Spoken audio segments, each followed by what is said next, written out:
Alright, the LG 27GS60 QC-B. This is available in either a 27 or 32-inch screen size with a 2560 by 1440p resolution. If you guys want to check out this exact same monitor, there's Amazon links below for the US, UK, Canada, and international links, but let's talk about it deeper. For the panel type, this is using a VA panel with a 1000R curve. Now, 1000R curve is pretty aggressive. Some people like curves, some don't. I think it's awesome on this, especially for gaming and immersion. It looks good. But typically, VA panels are cheaper, and you find them more on more budget monitors, like this is. But one of the most special things about this monitor is not any of that, it's the matte finish. This has one of the thinnest matte finishes I've ever experienced. It still is a matte finish, but it is so unbelievably thin. Now, matte finishes, the coating that comes on like 98% of monitors, the thicker they are, typically the more of a dirty screen effect they give. Almost like you slick oil over your screen, it gives like a dirty screen effect. Matte finishes will also give kind of a blur over everything, so there isn't as good of separation. Now, we'll get into it deeper in the video, but because this monitor has such a thin matte coating, the clarity and overall beauty of this monitor is honestly pretty shocking, especially because it's a VA panel, and most budget VA panels do not look good. All right, for the ports, this has two HDMI 2.0s, one DisplayPort 1.4, and a 3.5mm audio out. For the refresh rate, this hits 180 Hz, which is great, and this has FreeSync that worked well with G-Sync. Really no issues there at all during gameplay, definitely not any screen tearing. Now, we're gonna talk about gameplay experience here because it was a little bit different with this monitor, and I've reviewed a lot of monitors. Immediately after hopping into the first match of Black Ops 6, which you can see in my unboxing video, I was shocked and so freaking impressed. So much so that I kept second guessing myself during the review process of this monitor because I'm like, it can't be this good. I must be doing something wrong. When I bought this monitor to review it, I not only expected it to probably be not that good, so it kind of shocked me, and it's like way better than I even thought at like baseline. If it's like good, that would have been great. This is like great, and it doesn't make any sense in my brain. Because I kept second guessing myself, I went back and forth between my daily driver, which is the 32-inch 4K QD OLED from Alienware, which is using a Samsung QD OLED panel. That monitor right there, it's absolutely the single most beautiful monitor on sale, and I think everyone agrees with that. So I continuously went back and forth between that and the daily, switching back and forth each match. And obviously the Alienware was better, but the overall experience was so shocking on this LG, I literally still keep finding myself reasoning that it just can't be this good and I've missed something. But let's talk about the matte finish because that is the most impressive part. Now, this monitor perfectly explains my takes or opinions that can be controversial at times and get wildly disliked videos. No, it's only like 20% dislike. I think that's the max I've ever got. And usually these takes or opinions have most of the reviewers, 90% of reviewers also reviewing similar monitors, seemingly saying the opposite. And I think this happens because many of them use strictly testing data. This was absolutely the case with my take that was fast IPS panels have basically the same visual ghosting as OLEDs. While OLEDs are faster and do have better ghosting, the perception to your eye is not even close to substantial. Whereas every reviewer at the time of OLEDs coming out was like, OLEDs have crazy ghosting. And yes, the data does show that, but visually our eyes, well, they just don't perceive it quite in the same way. Definitely not to the degree that all the reviewers make it seem like. That was my point, and that got a lot of people angry. Well, that's true. It's still true, and a lot of people are now understanding that and realizing that. So my theory and concept when reviewing these monitors, and especially this monitor, this plays a big role in this monitor, is that you use the test data. You take that, but then you have to combine that with real life experience while you're actually using it every day and gaming on it. You take those two things, you combine them into an overall verdict and opinion. And that's what I'm doing with this monitor, and that's why it's so special. But what does my rant have to do with the matte finish? Well, the testing data will show that this has the same, or basically the same contrast ratio of 3000:1 as most VA panels. However, matte finishes, based on how thick they are, visually decrease the contrast ratio, where if you use tools attached to the monitor screen to test the contrast ratio, there will be very, very small difference between a more glossy or a very thin matte finish and a thick matte finish. Maybe something like 3000:1 versus 3100:1, when the visual difference is significant. This panel looks significantly darker and inkier than basically every other VA panel, not including mini LED lit full array local dimming panels. Now, this also plays into the vibrancy of colors, brightness, and the clarity of pretty much anything, but especially like text on dark backgrounds. that's where you see a significant difference. The overall separation of colors are more exact and not blurred together. This truly makes this monitor amazing and truly shows how bad 98% of gaming monitors matte finishes are, because this still has a matte finish. It's just really thin. All right, but enough with matte finish, let's move on to brightness. Brightness here tested at just over 320 nits of brightness, which is pretty average. But again here, highlights will actually appear brighter because of the thinner matte finish. So 320 nits looks a little bit brighter than it may seem when compared to all the other monitors that you've had experience with. But overall, it's still just an average brightness. HDR here is absolutely trash. It is so bad. Now, I pretty much expected this and I don't really care. The only thing I was hoping for with HDR is to increase the overall screen brightness, which it does not do. And the colors are completely wonked up and just awful. Never put this in HDR, it's not good. Not a deal breaker because this is not an HDR monitor. It doesn't have a wide color gamut or anything like that. But since we talked about colors, let's move on to that. This panel only covers 99% of the sRGB color gamut, which is SDR color gamut. So because of that, it can't be that good, right? No, it's really good. Firstly, out of the box, it's not perfectly accurate, but it's pretty dang close. Like, really surprisingly close. White balance was not that far off at all, and the colors looked very, very saturated without being oversaturated. This is something that is typically very uncommon, especially with VA panels in this price range, let alone most monitors in this price range, but especially VA panels.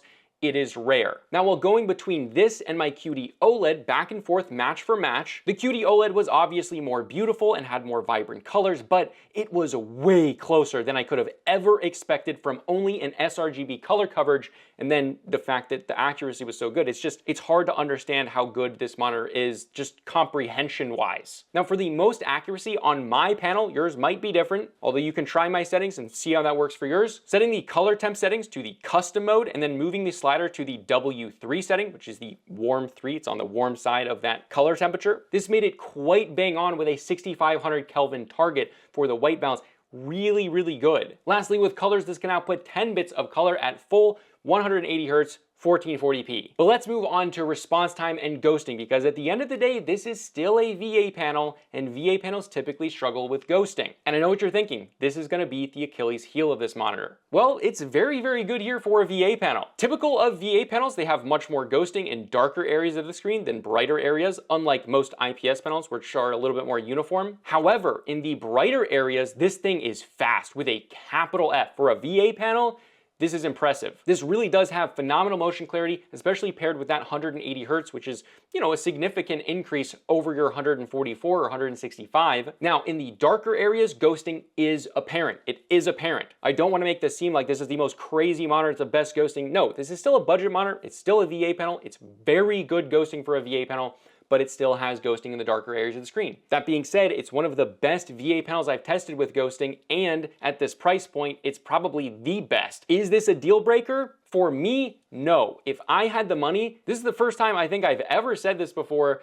but if I was buying a monitor in this price range, this is the monitor I would buy over an IPS panel, which I don't know if I've ever said that before. However, my opinion is not your opinion, and you might have different preferences. If you do prioritize no ghosting, or you can't stand ghosting, or you hate it, you really just shouldn't buy a VA panel at all. You should either buy IPS or OLED. But yeah, still, for me, very impressive. If you're getting a VA panel, you expect more than this, and this gives less, so in my book, that's a win. All right, but next, I did a side-by-side OLED comparison, which we're gonna show you the video, which I thought would be like you're taking the budget, and then you're taking like the top of the market right now. But because of the matte finish, I wanted to really see the difference in LG's own lineup. I have not recommended one of LG's OLEDs yet. Well, I kind of recommend it, but in most cases, I'm kind of not big on them. I'm comparing this to the LG 27GS95QE-B. That monitor has a very thick matte coating, and really that's the reason I don't recommend that monitor, is because of the thick matte coating. Has some other text clarity issues and things like that, but really, it's the matte finish that destroys that monitor, in my opinion, especially when QD OLEDs are available. So I put these side by side. They're both 1440p, they're both 27 inches, and they're both from LG. Both of them are in their most color accurate factory settings, and here's some video of them side by side. Now, the Sahara Desert here on the OLED was way too saturated. Now again, I put it in its most color accurate setting. That wasn't super accurate out of the box. Surprisingly, this VA panel from LG is far more accurate than that OLED, which is kind of weird. Now the interesting thing here is also obviously the biggest difference here is the blacks. The deep blacks on the OLED do look better. How much better? They definitely do look better, but the VA panel here definitely punches way above its pay grade. And that's again because of that matte finish, because 3,000 to 1 versus like 1,000,000 to 1 is crazy. But it's the combination of the VA panel punching above its visual pay grade while having a thin matte finish, and then the OLED punching below its pay grade because it has a thick matte finish, so visually it takes away that contrast ratio. Also here, you can see the sky and the clouds are much better represented on the VA panel. Also the depth of the image where the highlights are brighter, something that an OLED should be really good at because it has individual pixels. It can turn on and off and cycle brightness. The VA panel did this better. You can see on the clips how it has deeper, darker areas in the colored sections, and then on the bright cloud side, it has those brighter highlights, which again, you won't be able to see as well as if you were in person, but you do have something to reference here. Greens and grasses were way oversaturated on the OLED, where they're not on this LG, which again is pretty insane. Now again, you could do a factory calibration on both of them and fix a lot of these issues. The OLED has far better and far wider color coverage. I'm just showing the difference in terms of what you guys can literally buy your money. It's crazy how good this is. Now you can see on this stream video, the OLED here is kind of more flat. It does have deeper blacks in some areas, but it just looks more flat, and the colors are pretty significantly off. You can see it's kind of more blue, whereas on the VA panel, it looks much more lifelike, and it has even, in a way, more depth. While it doesn't have the deepness of the blacks, it's really, really good, guys. I am in no way saying this VA panel is better than this OLED. Absolutely not. It does have better color accuracy for sure, but the OLED is better. But the matte finish is the thing that, like, it pulls the OLED down and it pushes this VA panel to the freaking moon for what it is. Okay, now let's talk console compatibility if you want to use this with your Xbox or PS5. For Xbox, this can do 1440p at 120 Hz with variable refresh rate, which is great. You can also do HDR in 4K, and it will downscale that 4K signal, but I don't know why you'd want to do that in HDR because HDR sucks. Don't do it. For the PS5, this can do 1440p at 120 Hz, but no variable refresh rate here because you need HDMI 2.1 to do variable refresh rate. Not a fault of the monitors, that's just what Sony and PlayStation have allowed to happen. Standard build quality here is solid, but I do have a recommendation if you're gonna buy this. It's very well built, it looks good. However, if you're an adult, it's too low to the desk for most people. I'm like your pretty much perfectly average guy, 5'9", which I do think is the national average here in the United States, and it does sit just a little bit too low. There is no height adjustability, there is a decent amount of tilt, but especially because this one has a 1000R curve as well as being a VA panel, which means you want to be looking directly on it. Although it does have pretty decent viewing angles for a VA panel, I do recommend getting a monitor arm for this. Because it weighs only like 7.5 pounds about, I recommend the North Bayou monitor arm. It's about 35 bucks, super easy to install on almost any desk using a clamp method, so no cutting, no drilling, none of that. And it would hugely improve the experience here because with a 1000R curve, when you're gaming, you might want that monitor to be a little bit closer for more immersion. The menu system controls here is typical LG, although it's like they downgraded the graphics here, but the menu system is very simple. It's incredibly easy to use. You use the joystick to move around. It has no learning curve,